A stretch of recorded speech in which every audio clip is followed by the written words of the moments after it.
Hello dear aspirants. Today we are going to discuss another important topic, that is the post operative complications. ये आपका exam के लिए important रहेगा। तो patient post operatively patient को कौन सा कॉम्प्लिकेशन हो सकता है आज देखेंगे, और उसका मैनेजमेंट और जो भी रिलेटेड एमसीक्यूज है ना, हम इधर ही सॉल्व करेंगे। ठीक है, उसमें से पहला क्वेश्चन देख लो। What is the most common positive organism of surgical site infection? Yes I surgical site infection का मोस्ट कॉमन पॉजिटिव ऑर्गेनिज्म को पूछा हुआ है इधर। और ऑप्शन ये देखो क्या है। ऑप्शन ए इकोला है, option B Pseudomonas, option C Staphylococcus aureus, option D Enterococcus species. क्या हो सकता है इसका आंसर?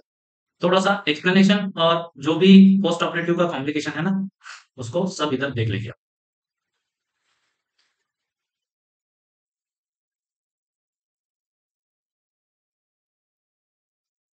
इधर देखो, causes of post operative fever. First इधर देखो, पीओडी फर्स्ट मतलब ये होता है post operative day first.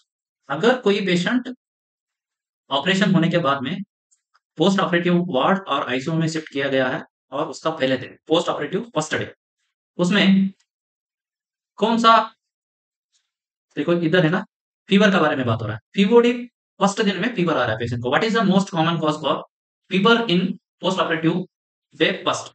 Patient को सर्जरी हुआ है और उसको आईसीयू लेके आए हम, और पोस्ट ऑपरेटिव डे फर्स्ट में पेशेंट को फीवर आ रहा है। What is the most common cause? देखो इधर से कॉम्प्लिकेशंस का और जो भी पोस्ट ऑपरेटिव डेज अलग अलग डे में फीवर आएगा, तो कौन सा उसका कॉजेस रहेगा, इधर सब मेंशन करेंगे एक बार, और सब लास्ट क्वेश्चन सॉल्व करेंगे। ठीक है, most common cause for POD first fever ये रहेगा atelectasis. What is mean by atelectasis? इसको हम बोलेंगे कोलैप्स ऑफ लंग्स।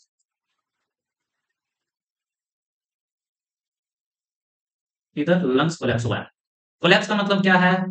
ये हमारा नॉर्मल अल्वियोलाइज ऐसे रहेंगे। ठीक है,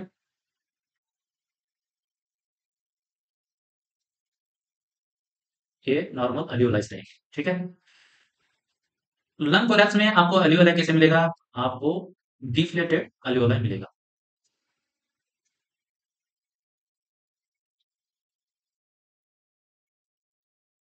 मतलब ये है inflated alveoli,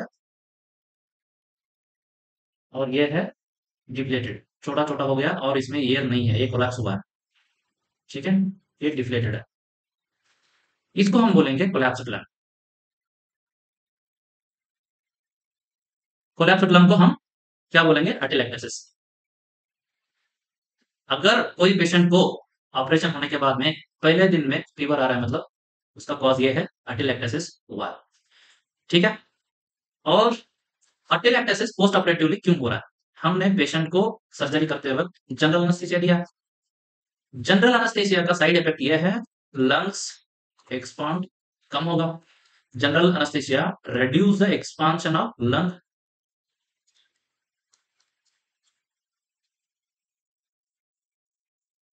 expansion of lungs। ठीक है, इसीलिए लंग्स कोलैप्स हो जाएगा, और उसको हम बोलेंगे अटेलेक्टासिस। इधर से क्वेश्चन आ गया तो कैसे ठीक करोगे? पीओडी बस में फीवर आ रहा है, उसका मोस्ट कॉमन कॉज रहेगा अटेलेक्टासिस। ठीक है, देखो उसको प्रिवेंशन कैसे करेंगे?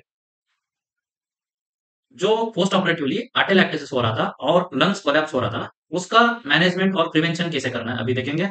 उसमें से पहले है चेस्ट फिजियोथेरेपी। ठीक है, और सेकंड है incentive spirometer.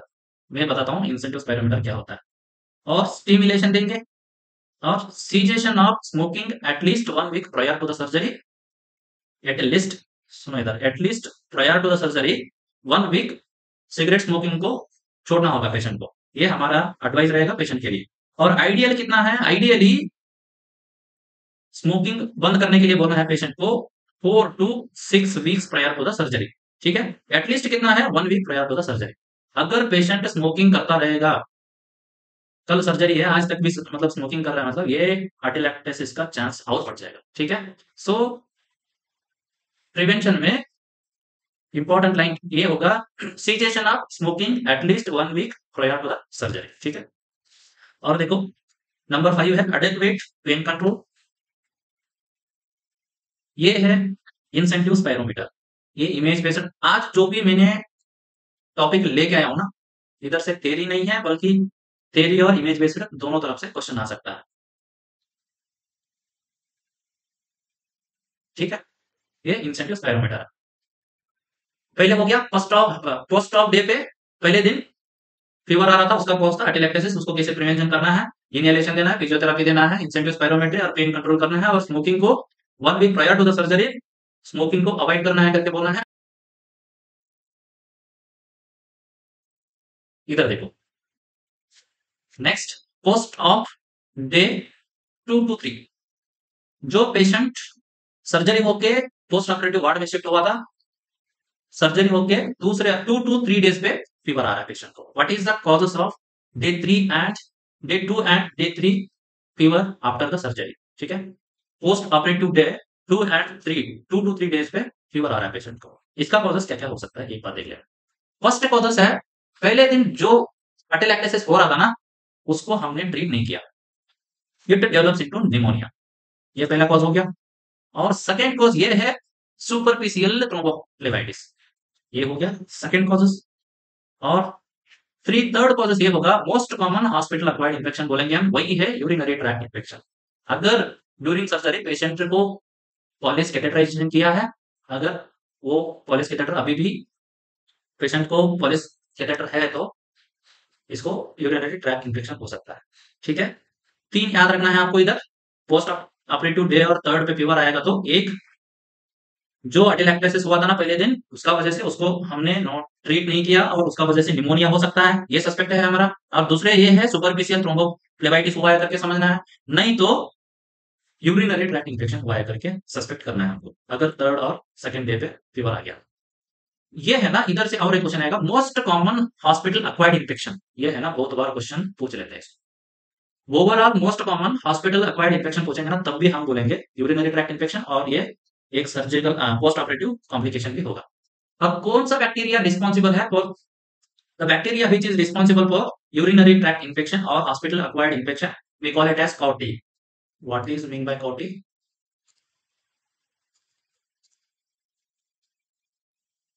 Catheter associated urinary tract infection.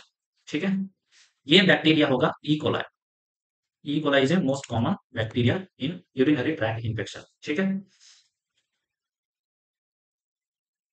Post operative day 1 हो गया, और पोस्ट ऑपरेटिव डे 2 and 3 पे फीवर आ रहा था, वो भी हमने कंप्लीट किया। What are the causes of day 2 and day 3 fever after the surgery? One is the pneumonia, second superficial thrombophlebitis, and most common hospital acquired infection that is the urinary tract infection, we call it as CAUTI. ठीक है, most common bacteria है E coli.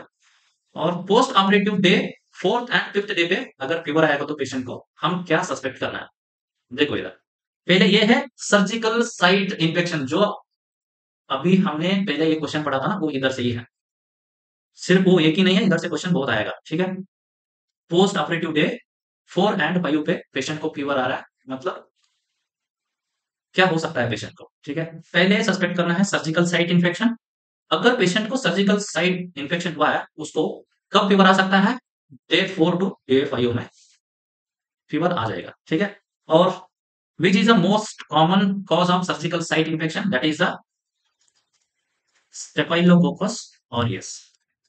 हमने question में पहले question हमारा यही था, Staphylococcus aureus। ठीक है, और नेक्स्ट क्या है, दूसरा कंडीशन क्या होगा, डीप वेन थ्रोम्बोसिस, ये भी हमारा डे 5 और डे 4 का फीवर कॉज कर सकता है।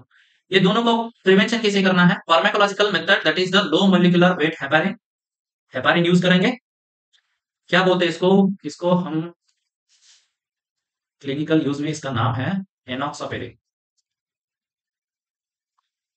ठीक है, फार्माकोलॉजिकल मैनेजमेंट ये है, लो मोलिकुलर वेट हेपारिन, ये ब्लड थिनर है, डीपीटी डीप वेन थ्रोम्बोसिस हो रहा है, मतलब ये इधर वेनस स्टैग्नेशन हो रहा है, कहाँ, लोअर लिम्स में।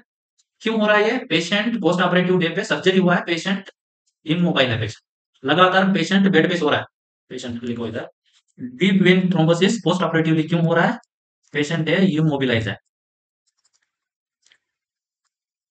इसीलिए हमको क्या करना है, सर्जरी होने के बाद में एज मच एज पॉसिबल जल्द से जल्दी पेशेंट को बेड से उठा के चलने के लिए बोलना है, पेशेंट को एम्बुलेट करना है, ठीक है। अगर पेशेंट जितना दिन इमोबिलाइज रहेगा ना, उतना रिस्क बढ़ सकता है डीप वेन थ्रोम्बोसिस का, ठीक है। और पेशेंट लगातार बेड पे सोया हुआ है पोस्ट ऑपरेटिव डे पे, डे 4 एंड डे 5 तक अगर पेशेंट को हम एम्बुलेट नहीं किया ना, जो ये लेग्स का वेन्स है ना, वेन्स में वेनस ब्लड इधर रुक जाएगा, वेनस स्टैग्नेशन हो जाएगा, ठीक है। अगर इधर हो गया ना, इसको हम बोलेंगे डीप वेनस थ्रोम्बोसिस। इसको डिसॉल्व करने के लिए हमको यूज करना है blood thinner, that is the low molecular weight heparin. इसको सबक्यूटेनियसली हम दे देंगे, और ये जो ब्लड क्लॉट हो रहा है, नहीं तो डीप वेन थ्रोम्बोस फॉर्म हो रहा है इधर, ये थ्रोम्बोस डिसॉल्व हो जाएगा, ठीक है। और प्रिवेंशन में जो अभी एक्सप्लेन किया ना मैंने, वही है। ये एक मेथड ये है, पेशेंट बेड पे सोया हुआ है, ये पेशेंट है,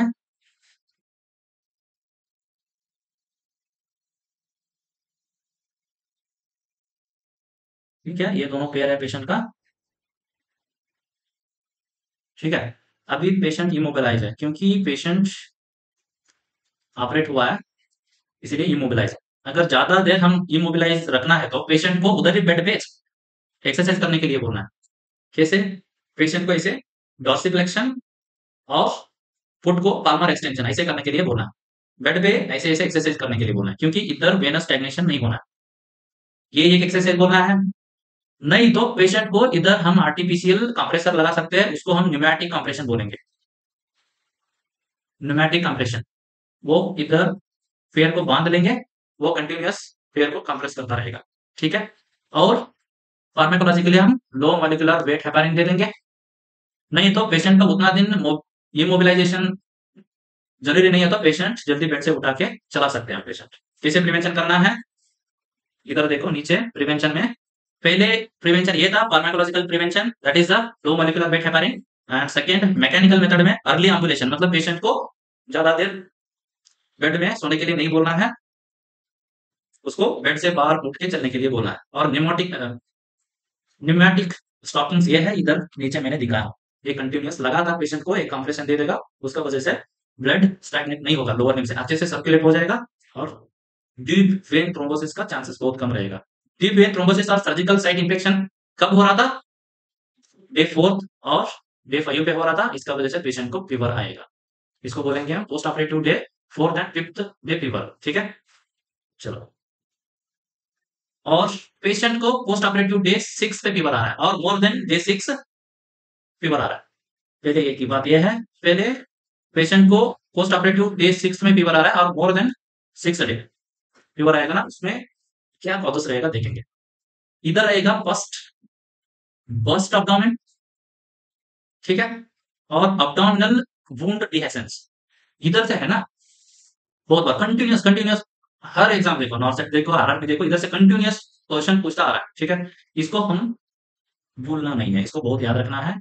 एक ये है अब्डोमिनल बस्ट, मतलब ये बोलेंगे वुंड डिहेसेंस, और एक वुंड एबिसरेशन बोलेंगे आप। मैं दिखाता हूँ, नीचे डायग्राम है, ठीक है। कौन सा साइन है उसको देख के हम आइडेंटिफाई कर सकते हैं ये अब्डोमिनल बस्ट है करके, ये नीचे वाला साइन है, उसको हम बोलेंगे साल्मोन फ्लूइड साइन। इधर क्या होगा, सीरस फ्लूइड साइन बोलेंगे, अनदर नाम इसका। और large quantities of serous fluid comes out, एकदम अब्डोमेन बस्ट हो जाएगा ना, large quantities of serous fluid come out, इसको हम बोलेंगे सालोमोन फ्लूइड साइन, ठीक है।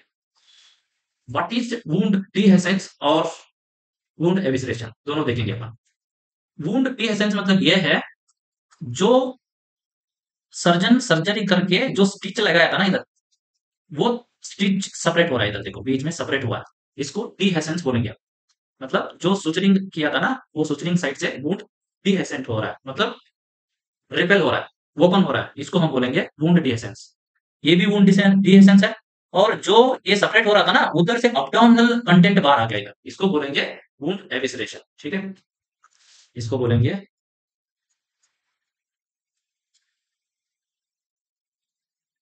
वुंड एविसरेशन, ठीक है। ये दोनों वुंड डिहेसेंस है, और ये है वुंड एविसरेशन है। ये दोनों में सुचर लाइन सेपरेट हो रहा था, इधर भी सेपरेट हुआ है, ये देखो इधर भी सेपरेट हुआ है सुचर लाइन, और इधर भी सुचर ओपन होके दोनों सुचरिंग का एड्ज है ना वो सेपरेट हुआ है, ठीक है। इधर जो सेपरेट हुआ था ना वुंड, उधर से अब्डोमिनल कंटेंट और अब्डोमिनल ऑर्गन बाहर आ रहा है, उसको हम बोलेंगे वुंड एविसरेशन, ठीक है। इधर है ना, ये दोनों कंडीशन में नर्सिंग प्रायोरिटी का बारे में हर बार लगातार कोई ना कोई एग्जाम में ये क्वेश्चन तो आएगा ही आएगा इसका, ठीक है। और नॉर्सेट 4 में ये क्वेश्चन आया था इमेज बेस्ड, नॉर्सेट 4, ये नॉर्सेट 4 में आया था, मतलब इसका आजू बाजू आता ही रहेगा एग्जाम में।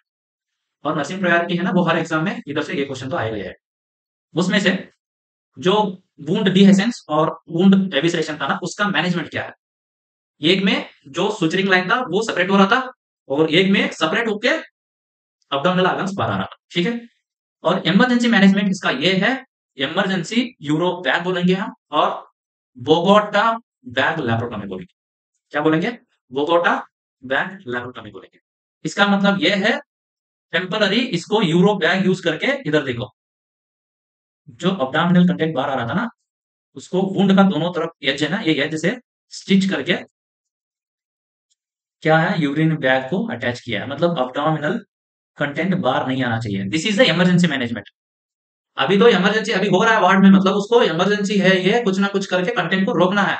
ऐसा नहीं है कि सर्जरी उधर अवेलेबिलिटी नहीं है ना, अभी ओटी में लेके जाना पड़ेगा, that is the definitive treatment. But emergency, in emergency पूछेंगे ना, ये होगा बोगोटा बैग लैप्रोटोमी बोलेंगे इसको। ये इमेज बेस्ड आया था, इसको बोलेंगे बोगोटा बैग लैप्रोटोमी, ठीक है।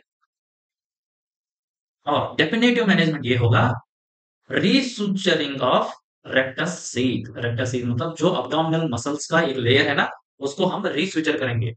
इसका डेफिनेटिव मैनेजमेंट ये होगा, ठीक है। ये दोनों में नर्सिंग प्रायोरिटी क्या रहेगा। अगर आपने एक पोस्ट ऑपरेटिव वार्ड में एज ए नर्सिंग ऑफिसर काम कर रहे हो, उधर एक पेशेंट को आपने देखा, patient is complaining that something is coming out from the surgery site और सुचरिंग लाइन। पेशेंट ये कंप्लेन कर रहा है जो मेरे को ऑपरेशन हुआ है वो सुचर लाइन से कुछ कंटेंट बाहर आ रहा है, नहीं है तो वो सुचर लाइन सेपरेट हो रहा है करके आपको पेशेंट बुलाएगा। आप भाग के उधर जाओगे, पहला क्या रहेगा आपका प्रायोरिटी, इधर से ध्यान दे देना है, इधर से बहुत क्वेश्चन आएगा, ठीक है। ये नर्सिंग प्रायोरिटी में ज्यादा क्वेश्चन आता है इधर, ठीक है। पहले प्रायोरिटी आपका ये होगा stay with the patient, patient का साथ रहना है, क्योंकि पेशेंट इधर उधर फिर मूव होने के लिए ट्राई करेगा ना, कंडीशन वर्सन हो जाएगा। Stay with the patient and don't allow to move, patient को मूव करने के लिए अलाउ नहीं करना है, डोंट अलाउ द मूवमेंट्स। उसको जैसे अभी सोया हो ना, ऐसे ही सोने के लिए बोलना है, कुछ गाबरी नहीं होने के लिए बोलना है। अगर गाबरी होकर इधर इधर हिल गया ना, पूरा जो कंटेंट है ना वो पूरा बाहर आ जाएगा, ठीक है। ये पहले प्रायोरिटी रहेगा। और सेकंड, कॉल फॉर हेल्प। जो आपने एक पेशेंट को अभी वुंड एविसरेशन हो रहा है उसको देखा है वार्ड में, पहले पेशेंट का साथ रहना है। दूसरा काम यह है जो आपके साथी है ना नर्सिंग ऑफिसर, उसको बुलाना है, कॉल फॉर हेल्प, ठीक है।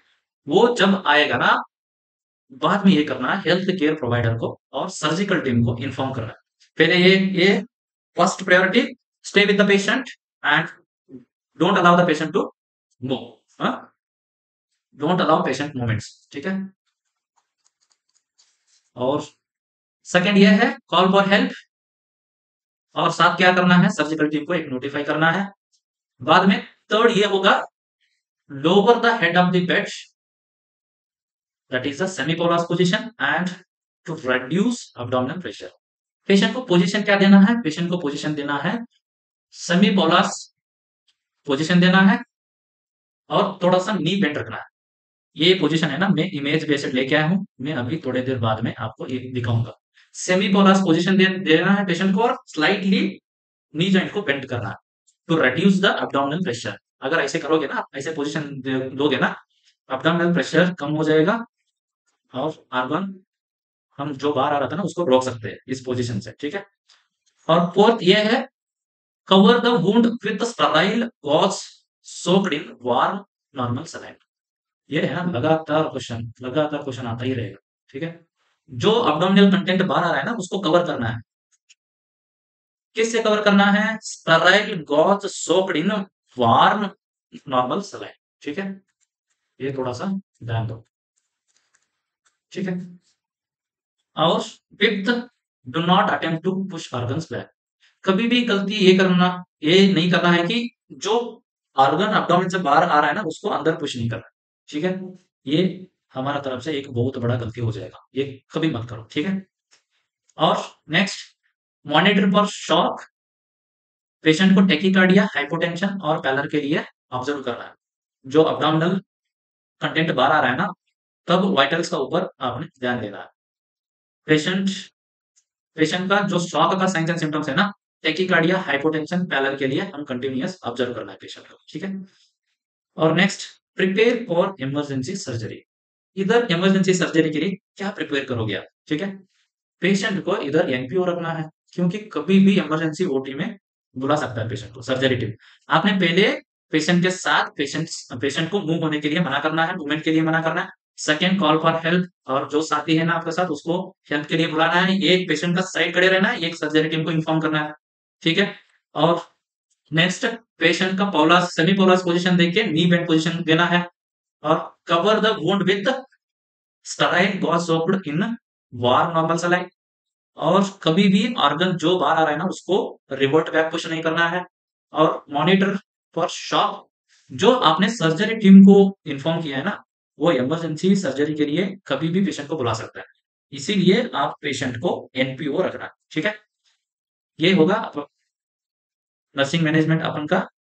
एनपीओ रखना है पेशेंट को, क्योंकि कभी भी सर्जरी टीम इमरजेंसी सर्जरी के लिए बुला सकता है पेशेंट। ठीक है, ये नर्सिंग प्रायोरिटीज हो गया। इधर थोड़ा सा ध्यान दे दो।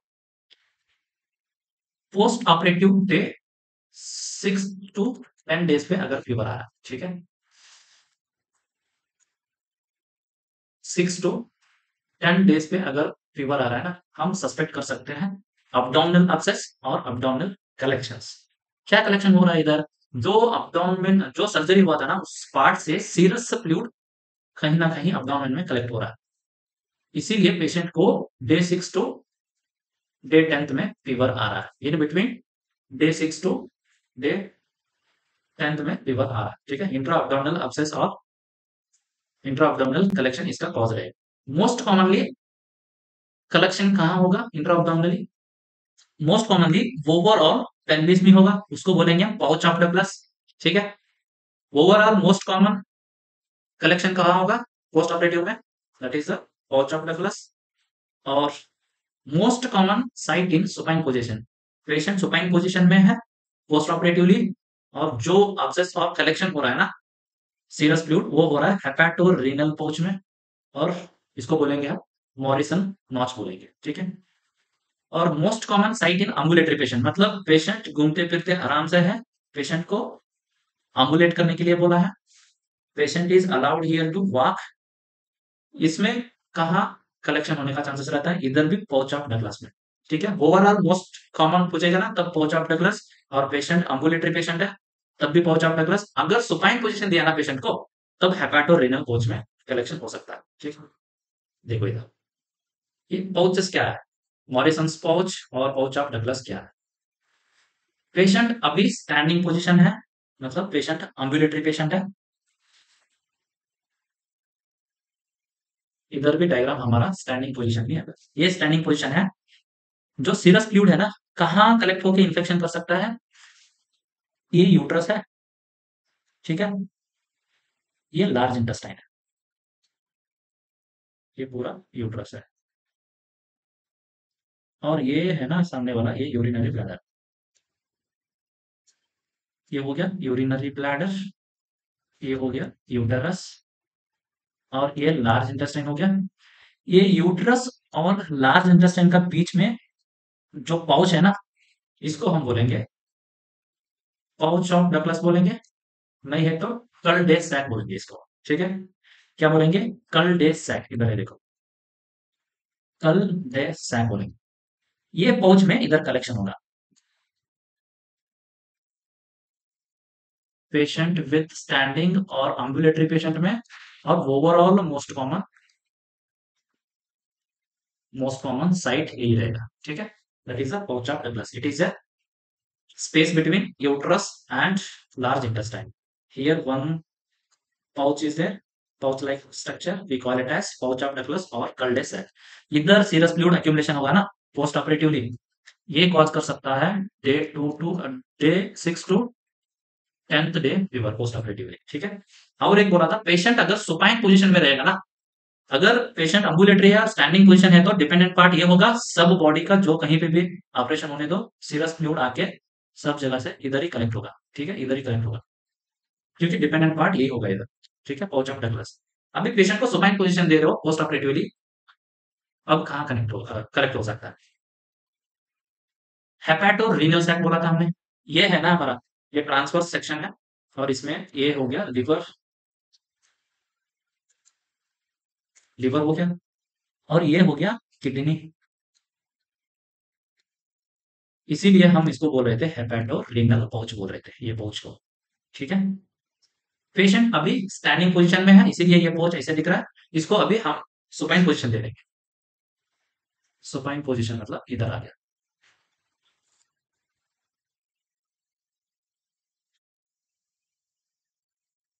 अगर सुपाइन पोजीशन में आ जाएगा ना पेशेंट, ये लिवर था, ये किडनी था, इसीलिए हेपेटो रीनल पाउच बोल रहे थे दोनों का बीच में, ठीक है। अभी इधर लिवर रहेगा, इधर किडनी रहेगा, दोनों का बीच में ये पाउच है ना, पाउच में आके इधर कलेक्ट हो रहा है, क्योंकि पेशेंट सुपाइन पोजीशन में है। इसको हम बोलेंगे मॉरिसंस पाउच और हेपेटो रीनल पाउच, ठीक है। सुपाइन पोजीशन हो गया तो कौन सा मोस्ट कॉमन साइट होगा? That is the hepato renal pouch.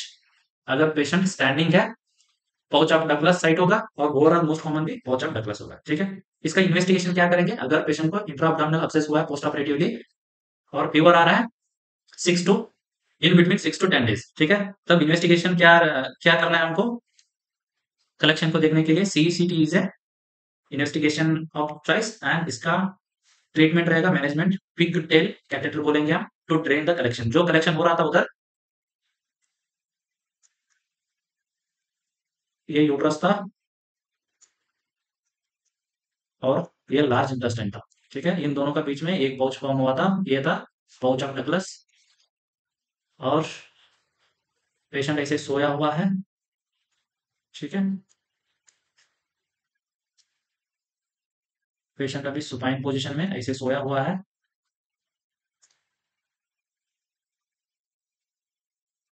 और ये लिवर है, ये किडनी है, ये दोनों का बीच में हेपेटो रीनल पाउच हो गया, इसको हम मॉरिसंस भी बोलेंगे, ठीक है। दोनों तरफ से डिपेंडेंट पार्ट सुपाइन पोजीशन में डिपेंडेंट पार्ट ये होगा मॉरिसंस पाउच और पेशेंट स्टैंडिंग पोजीशन में ये होगा पाउच ऑफ डगलस, ठीक है। अभी इधर से फ्लूइड ड्रेन करना है ना, पहले हमको इसको डायग्नोस करने के लिए सीईसीटी करना है, बाद में इसको ड्रेन करने के लिए हम पिग टेल कैथेटर यूज करेंगे। देखो पाउच ऑफ डगलस में क्वेश्चन आएगा, मॉरिसंस पाउच, ये भी नया क्वेश्चन हो सकता है पूछने के लिए, और most common site for abdominal abscess after the surgery, ये भी एक क्वेश्चन हो गया। और वो ड्रेन करने के लिए कौन सा कैथेटर यूज करेंगे? Pigtail catheter. और इमेज बेस्ड क्वेश्चन आएगा पिगटेल कैथेटर कैसे रहेगा, ठीक है, वो भी देखेंगे। इसको पिगटेल इसीलिए बोला हुआ है, ये पिगटेल जैसा है, देखो इधर एंड पार्ट इसका पिगटेल जैसा हुआ है, उसका भी टेल ऐसा रहता है, पिग का टेल कैसा रहता है? ऐसा रहता है लास्ट। और इधर देखो छोटा छोटा होल्स है, इसको इधर से ड्रेन बाहर आ जाएगा, ठीक है, ये पिगटेल हो गया। नेक्स्ट क्वेश्चन देख लो।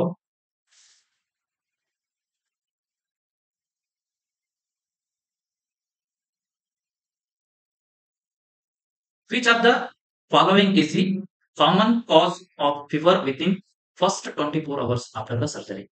अगर फर्स्ट डे पे मतलब within the 24 hours after the surgery fever आ रहा है ना पेशेंट को, इसका कॉज क्या हो सकता है? अपन ने ऑलरेडी डिस्कस किया, बस टिक करते जाओ, दिस इज एटेलेक्टासिस, ठीक है। नेक्स्ट जाओ, विच of the following causes of post operative fever typically occur after the fourth day। ठीक है, fourth day, after the fourth day fever आ रहा है, मतलब इसका ये है सर्जिकल साइट इन्फेक्शन, इसका कॉजेस होता है। आफ्टर द फोर्थ डे मतलब फोर्थ डेज, फोर्थ डेज बाद में फीवर आ रहा है, ये होगा सर्जिकल साइट इन्फेक्शन। इसका मोस्ट कॉमन कॉज क्या था? स्टेफाइलोकोकस ऑरियस था। ठीक है, नेक्स्ट जाओ, इधर देखो थोड़ा सा।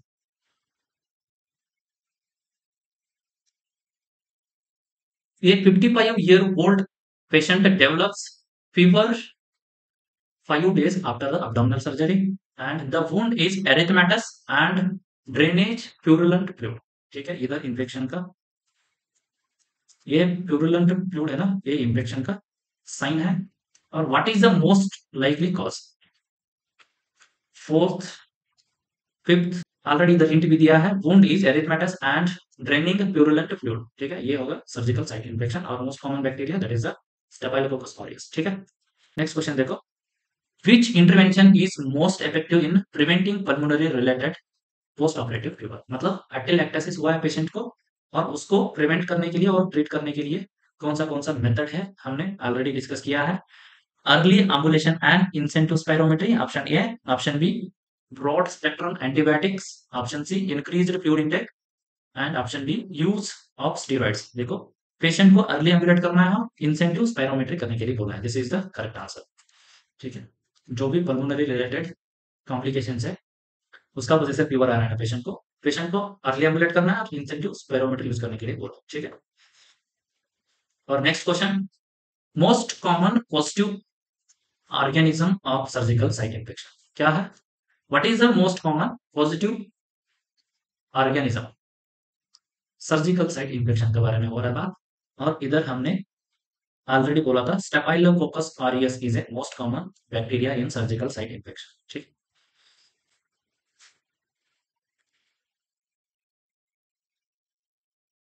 चलो नेक्स्ट क्वेश्चन देखो, what is the first nursing action when patient is experiencing the wound dehiscence? Patient को वुंड डीएसएंस हो रहा है, मतलब वुंड सेपरेट हो रहा है सुचरिंग लाइन से, और उसका फर्स्ट नर्सिंग एक्शन पूछ रहा है।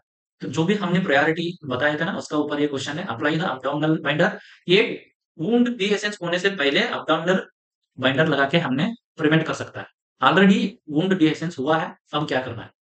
पहले ऑप्शन में अगर स्टे विद द पेशेंट रहेगा ना, उसको मार्क करना है, और कॉल फॉर हेल्प रहना रहेगा तो उसको भी मार्क करना है। इधर वो दोनों नहीं है, क्या है? अप्लाई एन अब्डोमिनल बाइंडर, ये तो नहीं होगा, अभी ऑलरेडी हुआ है। Cover the wound with Sterlite saline moisturised dressing, ठीक है, ये होगा।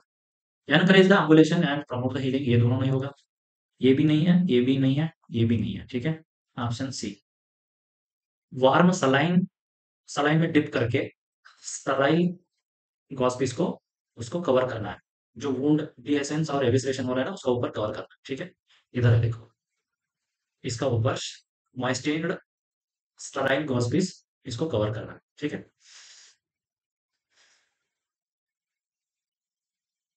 नेक्स्ट देखो, which of the following nursing intervention is most important to prevent wound डीएसेंस?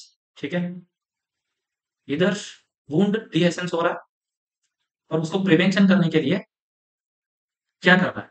Option A encourage the coughing without splinting, no. जब पेशेंट कफ कर रहा है ना, तब स्प्लिंटिंग यूज करना है। ठीक है, ये विदाउट आया है, ये तो नहीं होगा। Avoiding protein rich food in diet, नहीं, ये तो नहीं होगा, अवॉइड बोल रहे हैं, प्रोटीन रिच डाइट को देना है हमको। Encourage the patient to use abdominal binder और स्प्लिटिंग स्प्लिंटिंग व्हेन कफिंग, देखो ये हमारा ऑप्शन सही रहेगा। जब पेशेंट कफ करेगा ना, मतलब खांसी कर रहा है ना, तब कुछ इधर पिल्लो है, पिल्लो नहीं तो अब्डोमिनल, अगर पिल्लो यूज करेंगे ना हम, अब्डोमिनल स्प्लिंटिंग बोलेंगे, नहीं तो अब्डोमिनल बाइंडर है ना, इधर नीचे देखो, ये बाइंडर है ना, इसको यूज कर सकते हैं आप। ठीक है, option C is right answer. Next question पढ़ो, ये nurse is caring for a patient with suspected wound evisceration, which position should the patient be placed in? देखो, हाई पाउडर्स पोजीशन, नहीं, ये तो नहीं होगा। सुपाइन विद लेग स्ट्रेट, ये भी नहीं है। लो पौलास विद नी स्लाइटली बेंट, देखो यार नीचे कौन सा पोजीशन मैंने लिया, ये हो गया हमारा आंसर, सॉरी, ये हो गया हमारा आंसर। ठीक है, बहुत इंपॉर्टेंट टॉपिक लेके आया हूं मैंने आज का, और बिल्कुल नेग्लेक्ट नहीं करना है ये सब पॉइंट्स के बारे में। ठीक है, नेक्स्ट देखो, what is the most appropriate nursing intervention to reduce strain on abdominal wound? क्या करना है, मैंने बोला था अभी, पेशेंट कफ कर रहा है ना, तब स्प्लिंट यूज करना है। इधर देखो पेशेंट, इधर नर्सिंग ऑफिसर खड़ी है, और ये पेशेंट है, उसको, पेशेंट को ये बोल रही है जब आपको खांसी आ रहा है ना, एक पिल्लो यूज करके, जो सुचरिंग साइड है ना उसको यूज करके उसको सपोर्ट देके खांसी करना है, ये इंस्ट्रक्शन दे रही है। ऑप्शन बी है, instruct the patient to split the incision while coughing और स्नीजिंग। ये हमारा ऑप्शन सही होगा। ठीक है, स्पीड से जाना है क्योंकि ऑलरेडी हमने थियरी पढ़ा है। According to that we will mark the answer and we will move on. What is the primary reason for keeping a patient with evisceration NPO? Patient को वुंड एविसरेशन हुआ है और उसको एनपीओ रखने के लिए बोला है, क्यों, what is the purpose of that? मैंने बोला था, आपने ऑलरेडी सर्जरी टीम को इन्फॉर्म किया है वुंड एविसरेशन का बारे में, वो कभी भी इमरजेंसी सर्जरी के लिए पेशेंट को बुला सकता है, पेशेंट को हम एनपीओ रखना है। ठीक है, कहाँ है ऑप्शन ढूंढो, देखो, to prepare the patient for emergency surgery, emergency surgery के लिए प्रिपेयर करना है, इसीलिए हमने पेशेंट को एनपीओ रखा है। ठीक है, ठीक है, आज के लिए इतना ही था, और जो भी हमने डिस्कशन किया है ना, इसमें से थियरी से भी क्वेश्चन आ सकता है, नर्सिंग प्रायोरिटी से भी आ सकता है, और इमेज बेस्ड तो लेके आया था मैंने, इसमें से इमेज बेस्ड ऑलरेडी इधर से पूछा हुआ था। कौन सा पूछा हुआ है, एक यूरोबैग यूज किया था ना इमरजेंसी मैनेजमेंट में, वो पूछा था, और पिगटेल भी बहुत बार पूछा हुआ है, और क्या, नर्सिंग प्रायोरिटी के बारे में क्वेश्चन आएगा, ऑलरेडी मैंने डिस्कशन किया हूँ। और ये बोगोटो बैग लैप्रोटॉमी, यूरो बैग यूज करके इमरजेंसी सर्जरी कर रहा है, इसका ऊपर भी इमेज बेस्ड आ सकता है, और दोनों का ऊपर, ये देखो, ये इसको हम बोलेंगे वुंड डिहेसेंस, ऐसे इमेज देख के आपको पूछ सकता है।